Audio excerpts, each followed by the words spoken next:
Pessoal, bem-vindos. Mais um bloco. Vamos lá. Então, EIA. Beleza, professor. A última coisa que a gente viu aqui, o empreendedor e a equipe técnica, eles devem estar interessados em que o resultado do EIA seja o mais preciso possível, porque senão eles serão responsabilizados. Inclusive, um EIA bem feito pode propor medidas de solucionar possíveis problemas e adequar, tornar viável sim aquele empreendimento. Lembra, o EIA ele não decide nada, o EIA dá um substrato para a tomada de decisões. Beleza. William, num EIA, qual é o conteúdo mínimo? Pessoal, segundo a nossa resolução, as nossas resoluções, mas principalmente segundo o decreto 99.274 de 1990, o conteúdo mínimo de um EIA é 4 partes. Vamos lá. Primeiro, um diagnóstico ambiental da área influenciada. O que é diagnosticar, William? Diagnosticar é descrever a situação. Então, por enquanto, ainda não estou falando do impacto, estou descrevendo a área que será afetada, a região que será afetada. Então, olha, se eu quero desmatar 10.000 hectares, eu vou fazer uma análise do que é que tem presente ali, qual a biodiversidade que tem ali, quais serão... na verdade, eu ainda não estou fazendo exercícios futuros, estou dizendo o que tem ali, quantos rios que passam, quantas nascentes, quantas espécies diferentes de bactérias, de protozoários, de fungos, mas principalmente de flora e fauna. Eu preciso falar quais são as características da geologia, da hidrologia, se tem uma população morando ali, se alguém depende de algum extrativismo. Então, tudo isso e outras tantas questões que podem ser demandadas, eu preciso descrever minuciosamente, dizendo qual é a realidade encontrada no momento. Então, o diagnóstico é isso, qual é a realidade do momento. Depois, pessoal, uma análise, claro, dos potenciais impactos. Então, olha, se eu fizer tal como está sendo proposto, eu vou trazer estas consequências. Eu posso contribuir com a extinção de uma espécie, eu posso contribuir com a mudança da geologia na região, eu vou contribuir, sei lá, com a impermeabilização do solo, eu vou contribuir com isso, aquilo outro. É possível que essas coisas comecem a acontecer. Então, olha, se eu vou tornar impermeável uma grande área, é possível que a água das chuvas elas ganhem velocidade.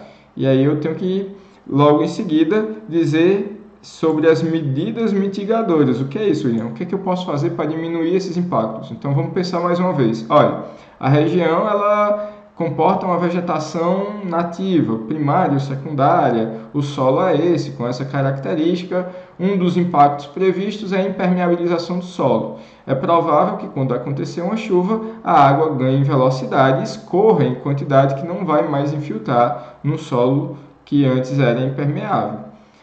Como que eu posso minimizar os prejuízos? Olha, eu posso fazer um sistema de drenagem, impedir que essa água caia diretamente nos córregos da região, no intuito de evitar cheias, alagamentos. Então, seria descrever a situação, dizer quais são os impactos que serão possivelmente causados e como evitar, pelo menos em parte, esses impactos. Por fim, pessoal, o EIA também tem que trazer um programa de monitoramento. A palavra-chave aqui seria, então, monitoramento. O que é isso, William?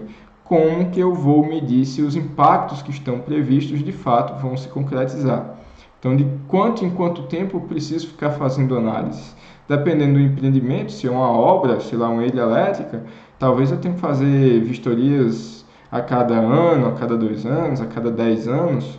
Não se sabe. Então, o cientista, aquele que tentou fazer não um exercício de adivinhação, mas aplicar o seu conhecimento no intuito de entender o que vai acontecer, ele tem que demonstrar como que isso será monitorado. Como que eu estou sabendo se aqueles impactos estão acontecendo, como que eu vou saber se outros impactos não previstos estão sendo observados. Então, o EIA ele tem que ter pelo menos essas 4 partes. Dizer como está a situação atual, quais são os impactos que são aguardados, depois dizer como que eu posso diminuir os impactos que são esperados e, por fim, estabelecer um programa de monitoramento a médio, curto e longo prazo. Tudo bem?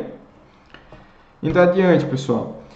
Quanto à publicidade, eu já falei do RIMA. O EIA ele será sempre acompanhado do seu irmão siamês, o RIMA, que é, na verdade, a ponta do iceberg, aquilo que se torna visível para a população e aquilo que, de fato, vai ajudar o tomador de decisão a chegar numa decisão mais justa, mais adequada, mais sustentável. Mas eu tenho que lembrar vocês que o EIA ele é um documento que, no final de tudo, ele tem que ser público. Mas só no final, professor? Não, pessoal. Mesmo a elaboração do EIA deve se dar de uma maneira transparente, que a própria população possa participar, que dê cabimento ao princípio democrático do direito ambiental. E aí, pessoal, a Lei 10.650, ela vai trazer, por exemplo, a possibilidade, ela regula as audiências públicas, que a resolução CONAMA 9 de 87 já previa a possibilidade da realização de audiências públicas no intuito de complementar o EIA. Quando que vai acontecer, William? Sempre que o órgão público licenciador entender necessário. Então, primeiro requisito, ele nem precisa justificar. É necessário, vamos chamar uma audiência pública. Sempre que for solicitado por uma entidade civil, sociedade civil organizada, sempre que houver a solicitação do Ministério Público ou se houver um pedido de 50 ou mais cidadãos. Agora, pessoal, de fato, vamos evitar aquelas audiências públicas que são ali dois times, Flamengo contra o Vasco. Pelo amor de Deus, não vamos transformar a audiência pública nisso.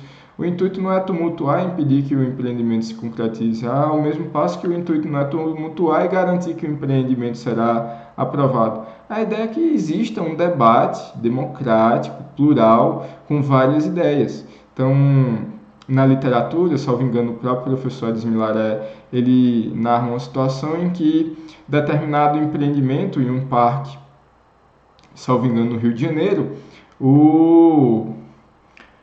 os cientistas eles chamaram a audiência pública, permitiram a audiência pública, e aí eles fizeram toda uma fala sobre um teleférico, na verdade, um teleférico que ia ligar uma parte lá do parque, mas que ia passar por uma região ocupada por uma população que morava ali, ia passar bem por cima de algumas casas. E uma moradora foi lá e disse: ei, e quem me garante que ninguém vai jogar nada lá de cima? Ou que ninguém vai cair? Que um menino danado não vai jogar uma lata de refrigerante lá de cima e eu vou ser apenada com o prejuízo? Então, por conta de uma dúvida simples de uma cidadã, o pessoal que tinha proposto usar só aquela cadeirinha com um cinto de segurança mais reforçado, entendeu que era mais interessante colocar uma cabine para evitar acidentes. Acidentes acontecem, às vezes deu um vento, a pessoa se assusta e derrubaria alguma coisa, talvez afetando uma casa lá embaixo. E também decidiu que as visitas seriam controladas. Então, a cada horário, cada pessoa que fosse, seria registrado o horário e o nome da pessoa que foi na cabine do teleférico. De maneira tal que, se acontecesse algum dano, seria mais fácil a identificação do verdadeiro causador do dano. Então, só de uma dúvida bem simples. E, convenhamos, pessoal, a população que mora na região é quem tem muitas informações que muitas vezes são desprezadas pelos cientistas, às vezes até por uma certa arrogância, às vezes porque tem muita coisa a se observar. E aí a participação dessa comunidade, dessa coletividade, acaba enriquecendo com toda certeza os debates, inclusive suscitando novas dúvidas, inclusive podendo apresentar sugestões de resolução dos problemas. Então é interessantíssima a participação de todos na elaboração do EIA. Além disso, pessoal, além da participação, além da publicidade, essa audiência pública que eu já falei para vocês, via de regra, se ela for exigida, ela será realizada no município onde os impactos forem mais significativos. Se o impacto for um município só, naquele município. Se tem uma coletividade de municípios, aquele mais impactado, ou então aquele que seja mais fácil de acesso para todo mundo. Uma sede, um município que se destaca ali naquela região. Beleza. Além disso, pessoal, existe a possibilidade de se realizar mais de uma audiência pública, nada impede. Uma em cada cidade, ou uma no início, ou no meio, ou no final. Quem vai dizer são os interessados, seja o órgão público licenciador, seja o Ministério Público, seja a sociedade civil. Além do mais, pessoal, eu tenho que dizer para vocês que essa audiência pública ele tem um caráter consultivo. O pessoal pode deliberar, pode falar, pode conversar, pode apresentar dúvidas, sugestões, mas não toma decisões.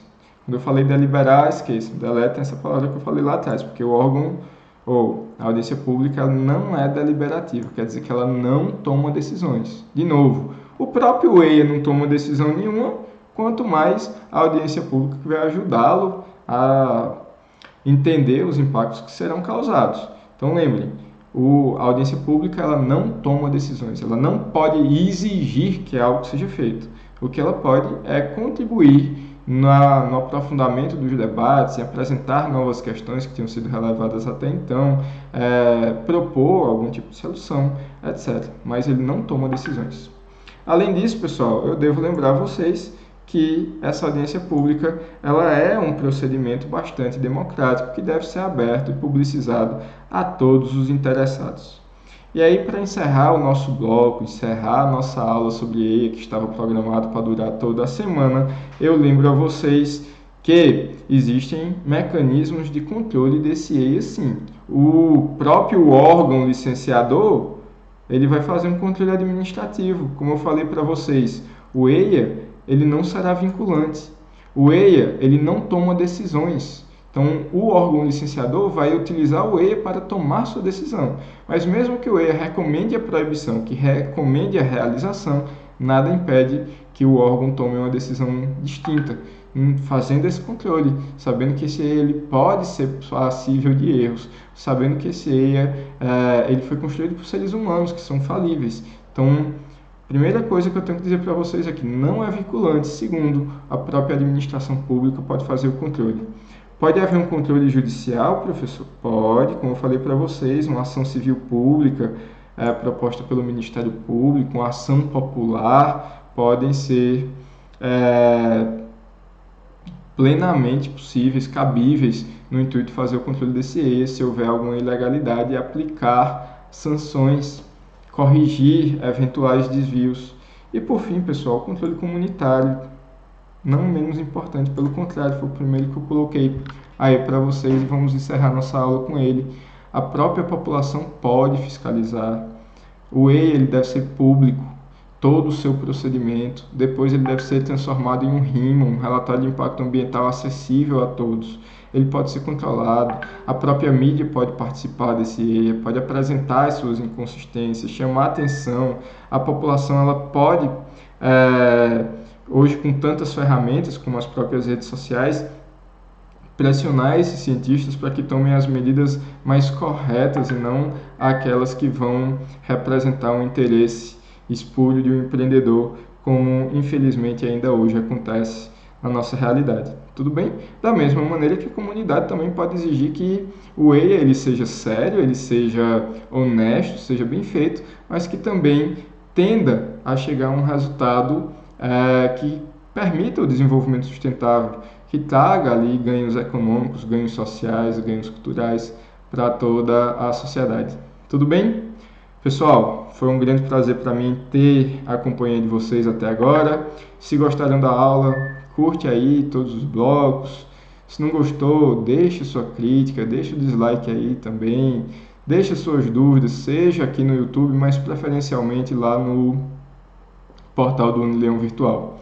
Lembro a vocês que a gente não está tendo aulas EAD, a gente está tendo aulas remotas, enquanto perdurar aí as decisões dos nossos órgãos públicos para evitar perdas mais significativas durante essa pandemia.